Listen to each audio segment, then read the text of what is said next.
एक आदमी के पास एक गधा था और उसका एक छोटा बेटा था। वो दोनों गधे को बेचने बाजार जा रहे थे कि रास्ते में एक औरतें कुएं से पानी भर रही थी। वो औरतें इन दोनों बाप बेटों को गधे के साथ पैदल चलता हुआ देख कर बोली, ये दोनों बाप बेटे कितने नादान हैं। सवारी होते हुए भी दोनों पैदल चल रहे हैं। इन दोनों औरतों की ये बातें गधे के मालिक ने सुन ली और उसने अपने बेटे को कहा कि बेटा तुम गधे के ऊपर बैठ जाओ, मैं पैदल चलता हूँ। अभी थोड़ी ही दूर गए होंगे कि थोड़ी सी दूर इन्हें बड़ी उम्र के लोग मिले जो इनसे कहने लगे कि देखो जी, क्या ज़माना आ गया है कि बुढ़ा बाप पैदल चल रहा है और बेटा मज़े से सवारी पे बैठा हुआ है। उन बड़ी उम्र के लोगों की बातें सुनकर बेटा सवारी से उतर आया और अपने बुढ़े बाप को सवारी पे बिठा दिया।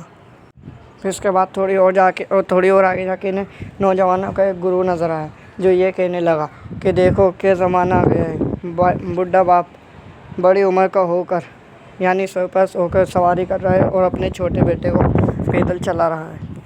ये सुनकर बाप ने अपने बेटे को भी सवारी पे बिठा लिया। इस तरह दोनों बाप बेटे गधे पर सवारी करने लगे।